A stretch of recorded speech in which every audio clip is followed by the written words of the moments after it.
Waraanni bilisummaa Oromoo badeera osoo jedhanii irreessa loltoota faasistii PP irra bakkeewwan iddootti duulboo barbuush nigga sababeeffachuun agarsiisaa jiru zooniilee maraa jabeessee jira. Korommiiwwan waraana bilisummaa Oromoo zoonii Ba'aa, Onciroo, zoonii Kibbaa, Arsii Lixaa, Aanaa Eeba, zoonii Arsade, Bashagaraanaa Buseera, Dugdaaf zoonii Giddu Galeessaa, Kaaf Shaggar, Aanaa Ucaalee keessatti tarkaanfii guutuu fudhachuun diinduwaaf maduun akkasumas meeshaalee waraana irraa hiikuu hogganoonni waraana bilisummaa Oromoo zooniilee kanneen beeksisan. Irreef gaachanni uummata Oromoo boon tarkaanfii ilaalisa waraana faasistii PP irra bobbarbuush nigga bifaaraanii gale fudhachuutti fufuun kalees waxabajii 28 waraanni bilisummaa Oromoo zoonii Ba'aa godilli Tarargee Onciroo keessatti diinduwaaf maduun tabee jira. Tarkaanfii Aanaa Ciroo, Aradda Jalloo Ciroo jajjabee waraana bilisummaa Oromoo zoonii Ba'aa waraana faasistii PP irra ganam sa'aatii 4 irraa qabuun hanga sa'aatii 6 fudhatee loltoota diina irraa furbattalayyuu ajjeesu. Shammadoona tabee jira. Ergamtoonni murna bilchiginnaa tarkaanfii waraana beekamu guyyaan kaleessaa waggaa arfaffaa aartistii Haacaaluu Hundeessaa itti ajjeefame yoo ta'u, ilmaan Oromoon biyya keessaa fi biyya ambaa jiraniin yaadannoon sammuu taasifamaa fi oolan. Qeerroon Oromoo biyya keessaa guyyaa kaleessaa kana tiishartii suuraa Haacaaluu Hundeessaa qabuu fi yaadannoo adda addaan barreeffame uffachuun magaalota tokko tokko keessatti walitti qabamaa turaniiru. Sirni Haacaaluu galaafate kunis suuruma isaa ijoollee irratti arguu jibbuun dargaggoota hedduu magaalota akka Wallisoo, Sabbataa, Adaamaaf Buraayyuu keessaa mana hidhaatti reebichaa irratti raawwachuun naqanii jiru. Bakkeewwan tokko tokkotti ammoo dargaggoonni akka walitti hin qabamne gochaa akka turanii fi reebichaan akka yaadannoo hin gooneef adda bittinneessaa turan. Keessattuu akka maddeen keenya jedhanitti dargaggoota magaalaa Wallisoo keessaa walitti qabaman hedduu irratti reebichi hamaan akka raawwatames dabaluun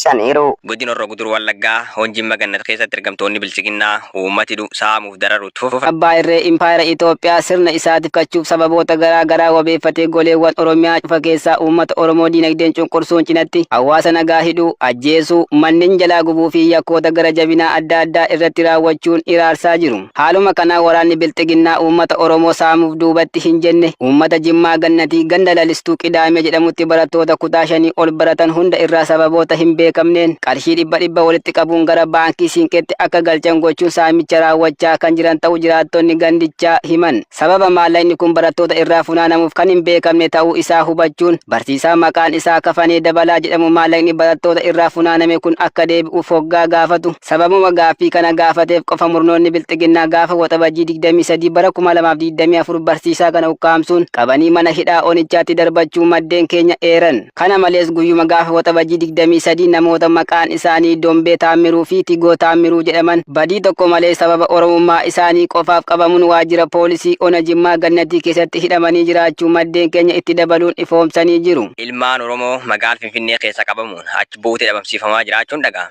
Daan arguu kan jibbee fi namoota nagaa akkuma waraana bilisummaa Oromootti ilaaluun gocha isaanii malee bakka jireenya isaaniin fo'ee qabee achi buutee dhabamsiisaa kan jiran tiksitoonni bilchiginnaa maqaa magaalaa Finfinnee keessatti mormiin kamuu ka'uu hin qabu jechuun namoota nagaa qabee dhabamsiisa. Ilmaan Oromoo jiruuf jireenya isaanii fooyyeffachuuf jecha bakka jireenya isaanii irraa deemanii hojiiwwan adda addaa hojjechuun ofiif maatii isaanii jiraachisan murna bilchiginnaan adamfamuun hidhata waraana bilisummaa Oromoo qabdaatiin mana hidhaatti guuraa fi mana hidhaarraa baasanii dhabamsiisuun magaalaa Finfinnee keessatti murna bilchiginnaan jabaatee itti fufee jira. Dargaggoo Dajanee Geetaachoo kan jedhamu jiraataa godina Kibba Lixa Shaggar yoo ta'u waggoota dheeraaf magaalaa Finfinnee naannoo furii jiraachaa akka ture. Hiriyyaanis dargaggoo Dajaneen abbaa maatii yoo ta'u hojii rifeensa sirreessuun kan naannoo kaantirii jiraatu akkasumas gaafatama maatii qabu nama nagaa hojii isaa qofa irratti xiyyeeffachuun jiraatu ta'us torbee darbee badii tokko malee qabuun mana hidhaa magaalaa Furiitti dararamaa akka ture ibsa. Guyyaa kaleessaa kanas waxabajii 29 2024 mana hidhaa magaalaa Furii sana keessaa baasuun bakki isaan geessan hin beekamin jiraachuu fi maatiin hanga ammaatti iyyaafachaa akka jiranii fi ajjeesaniif dhiisanii isaanii wanti beekamaan hin jirus jechuun hiriyyaan isaa kun dubbate. Akka naannoo Furiitti dargaggoonni hedduun bakka dhaloota isaaniin fo'amanii qabamanii hidhamaa fi ajjeefamaa akka jiran dargaggoon kun dabaluun ibseera. Daalli mootummaa Kaanaadaa tokko sanbata kaleessaa murtee boordii hojjettoota biyyattii gamaa akka jiran ibsaniiru.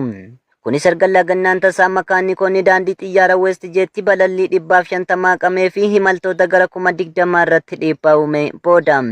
Ministeerri hojjetaa Seemos Oreegan ibsa irratti maxxansaniin murtoon boordii hojjetaa industirii Kaanaadaa kallattii koo waliin kan waliin simne ta'uun isaa ifaadha jedhan. Faayidaa hojjechiisaa waldaa hojjettoota fi lammiilee Kaanaadaa hunda dhuma torbee ayyaana biyyoolessaa kana irratti imalan eeguuf tarkaanfii dabalataan fudhadha jedhan Oreegan. Boordiin kun jimaata darbee waliigaltee kana karaa giddu galeessaatiin akka xumuramu yoo ajaju, ajaja baasan riiveraalli ministeera mirga hojii dhaabuu yookiin cufamuu dhaabuu bu'aa akka hin qabne ibseera. Yuuniyeenonni Ameerikaa kaabaa gabaa hojii cimaa ta'etti fayyadamuun minjaala waliigaltee irratti kontiraata guddaa kan mo'atan yoo ta'u, balaliistonni sarara guddaa hojjettoonni konkolaataa fi kanneen biroo bara 2023tti daballii guddaa galmeessaniiru. Gamtichi beeksisa hojii dhaabuu Westjettiif kan kenne erga miseensonni isaa 97 waliigaltee kanfaltii yeroof caamsaa keessa irra gaame kuffisuuf sagalee kennaniin booda. Westjet mootummaan Kaanaadaa tarkaanfii hatattamaa akka fudhatu gaafachuu dabalatee tarkaanfiiwwan jeequmsa balallii xiqqeessuuf dammaqinaan hordofaa akka jiru ibseera. Kun keessummoota keenya fi uummata keenya hangam akka dhukkubsu ni beekna. Haa ta'u malee xiyyaara keenya hatattamaa fi nageenya qabu dhaabuu jalqabuu qabna jedhan pirezidaantiin daandii xiyyaara Westjettii fi hoogganaan olaanaa hojii garee DA Derek Pen ibsa jimaata darbe kennaniin jedhan jechuun Reuters. Akkuma Oromiyaatti murni PP hidhata waraana bilisummaa Oromoo qabdu jechuun hawaasa nagaa hedduu mana hidhaatti guuruun qabeenya saamuu fi gubuun kaan ajjeesanii namoota hedduus qeerraa godaansisuun yakkoota gara jabinaatti tilmaama hin qabne uummata Oromoo irratti raawwachaa oolan ergamtoonni Abiy Ahmed godina lixa Wallaggaa ona mana Sibuu magaalaa Karrawaayyuu jedhamutti baajaajiif dogdoqqee uummataa gubuun ibsameera. Waxabajii 25/2024 wabootu ittiin deema jechuun namoota maqaan isaanii Abbayyaa Dhufeeraa, Gammadaa Jireenyaa, Hiikaa Eebbisaa, Lammeessaa Abarraa fi Lataa Tafaree jedhaman jalaa baajaajii isaanii jalaa barbadeessu jiraattonni ijaan argan ni dubbatu. Kana malees guyyaadhuma kana nama maqaan isaa Jiraataa Abbayyaa jedhamu jalaa dogdoqqee gubuun nama maqaan isaa Tsaggaa Abbaa Qoruu jedhamu jalaa immoo waboo yaalta qorichoota dhiyeessita jechuun mana qorichaa isaa erga caccabsanii qorichootaaf meeshaalee inni achi keessaa qabu hunda saamanii jiraachuu jiraattonni isaaniif danda'ameen uummata Jimmaa dararuuf kan itti bobbaafaman loltoonni Kolonel Abiy Ahmed magaalaa Jimmaatti hawaasa Jimmaa gurgurachuuf magaalicha deeman irratti saamicha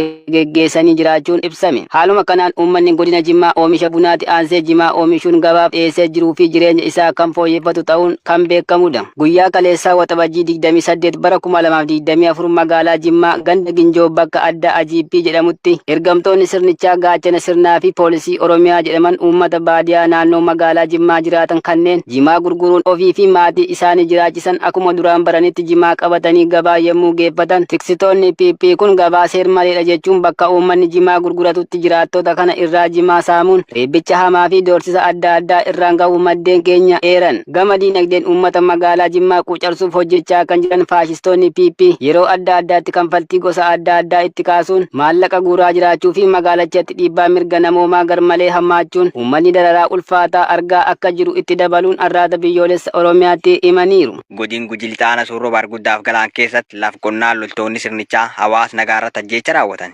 Daannisa uummata Oromoo keessaa bara isaa guutuu hin baane uummaticha irratti dalagaa kan jiru Koloneel Abiy Ahmed bara aangoo isaa keessa dimokiraasiin afaanii malee lafarra kan hin jirre bakka cufatti murtoo seeraa tokko malee ajjeechaa akka feete waraana isaan uummata irratti raawwachiisaa oola. Loltoonni humnaan bakkeewwan hedduu keessaa walitti qabamuun leenjiif mooraa seenanii guyyootaaf turanii bilisiginnaa tiksuuf bobbaafaman meeshaa hidhachiifamaniin uummata irraa dhalatan ajjeesaa oolu. Waxabajjii 18/2024 Gujii Lixaanaa Soorroo Barguddaa fi Galaanaa gandoota Carii Baddeessaa fi Ejersa jedhamu keessatti qonnaan bultootni hojii qonnaa irratti bobba'uun jiraatan 4 ajjeefamuu ONM himan.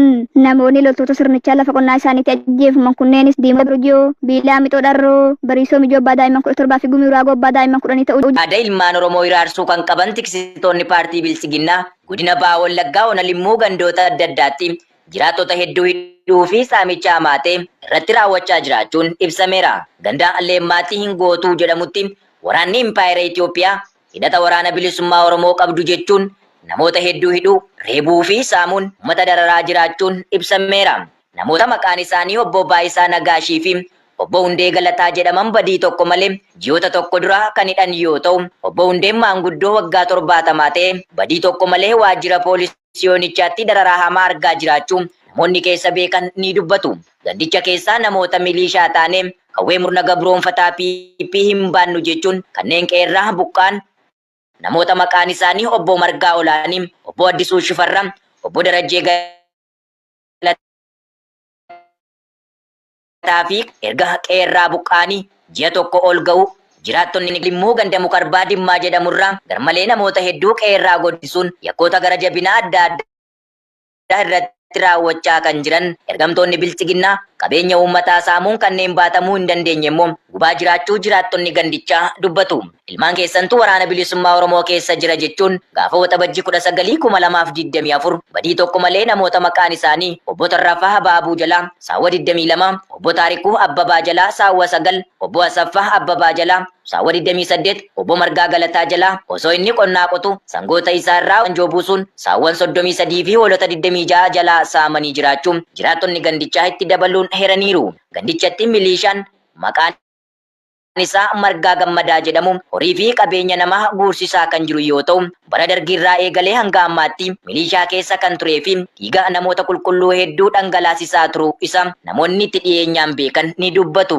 Ganda Odaa Lalisaa jedhamurraa maanguddoo waggaa 60 olii kan ta'an obbo Qalbeessaa Yaadataa kan jedhaman garmalee reebuun waajjira poolisii Onichaatti hidhanii dararaa kan jiranii fi dhukkubsachuun hanga ammaatti yaala hin argatin jiru. Kana malees Onichuma ganda Dagam jedhamurraa sababii tokko malee dukkaana daldaltootaa itti ejjetanii cabsanii saamuun eerameera.